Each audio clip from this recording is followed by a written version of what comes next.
चाहता हूं बड़े महाराज श्री से 2, 3, 4, 5 प्रश्न हैं, आपको भी अच्छे लगेंगे। पहला प्रश्न तो ये पूछना चाहता हूं महाराज जी, जब मूंछ के बाल भी पूरे नहीं निकले थे उस वक्त आपको वैराग्य क्या होता है ये कैसे पता चला? देखिए, बिल्कुल यथार्थ बात है और मैं कई बार ये रहस्य खोल चुका हूँ। आज आप लोगों के समक्ष भी बता देता हूँ। हकीकत है, मुझे तो वैराग हुआ ही नहीं। सुनो, मुझे वैराग हुआ ही नहीं, मुझे तो राग हुआ था। गुरुदेव को देखा और खिंच गया, उनसे राग हुआ। मुझे लगा कि इस धरती पर मनुष्य का सर्वश्रेष्ठ स्वरूप कोई है तो यही है, और यदि इस धरती पर जीता जागता भगवान कोई है तो यही है। मैंने जब पहली बार उनको देखा उसी दिन उनका हो गया, एक अमूर्त आकर्षण था। तो ये बहुत बड़ी सच्चाई है। जब मैं संघ में आया उस समय मुझे वैराग कुछ नहीं था, बस यही था कि इनकी शरण में रहना है, जीवन में कुछ पाना है, बनना है तो बस इनके पास रहना है।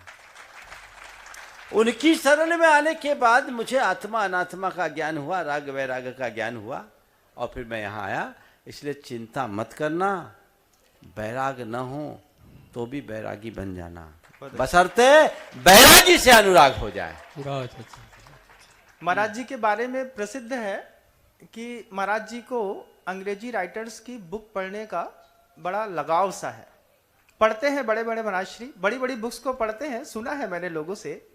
अब वो प्रश्न उठता है एक दूसरा कि 17 साल की उम्र में जब क्षुल्लक दीक्षा हो गई, 17.5 साल की उम्र में आपने अंग्रेजी पहले तो नहीं पढ़ी, और फिर बाद में आपसे 22 साल की उम्र में पूरी दुनिया में प्रभावना के निमित्त बाहर भी निकल गए, तो फिर बड़े महाराज जी ये बताएं कि आपने अंग्रेजी सीखी तो कब सीखी?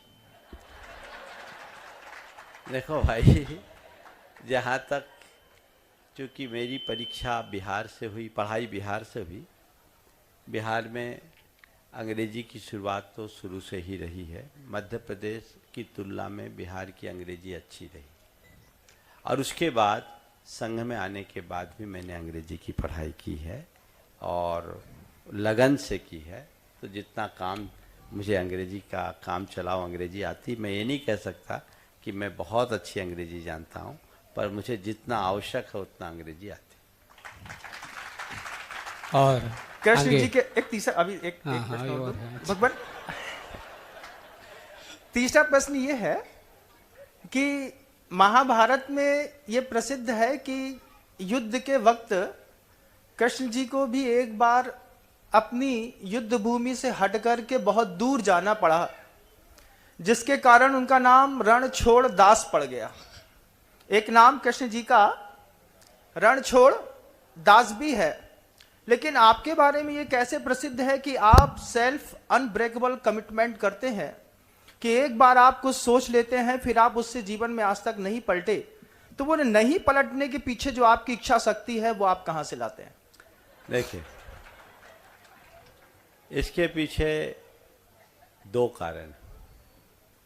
एक तो मेरे सामने जब भी किसी प्रकार की चुनौतियां आती, मैं गुरुदेव का स्मरण करता हूँ, उनसे मुझे बहुत बड़ी प्रेरणा मिलती। दूसरी बात, मैं हमेशा सकारात्मक सोचता हूँ, इनसे मेरा आत्मविश्वास बढ़ता है। इसलिए मेरा एक सिद्धांत है, प्रयास से पहले कभी हार नहीं मानना चाहिए, और ऐसा आशीर्वाद गुरुदेव का मुझ पर फला है कि बड़ी बड़ी चुनौतियों को हमने बहुत आसानी से पार किया है। और कई बार ऐसा भी प्रसंग मेरे जीवन में आया है कि ऐसा लगा कि अब बड़ी दुविधा है, शायद फंसने की बात होगी, लेकिन गुरु आशीर्वाद से उससे भी बहुत आसानी से निकले। अंतिम प्रश्न आज, हाँ अंतिम प्रश्न बस, उसके बाद तो खत्म। अंतिम प्रश्न ये है, चलो कोई बात नहीं, हाँ टाइम है कि बस बड़े महाराज बस, हाँ। कि जैन शासन की सुरक्षा करने के लिए आपने पहली बात तो ये कि आयतन निर्माण ही क्यों चुना, और दूसरी बात तीर्थराज सम्मेद शिखर जी की भूमि ही क्यों चुनी? महाराज जी ने बहुत अच्छा सवाल किया है, इसका पूरा उत्तर दूंगा तभी बाकी महाराजों के साथ अन्याय हो जाएगा। इसलिए मैं इस प्रश्न को, यदि महाराज को ऐतराज ना हो तो कल के लिए लंबित कर लूँ, चलेगा? चलेगा ना महाराज जी, चलेगा। और सस्ते में निपटाऊंगा तो आपके सवाल से अन्याय हो जाएगा।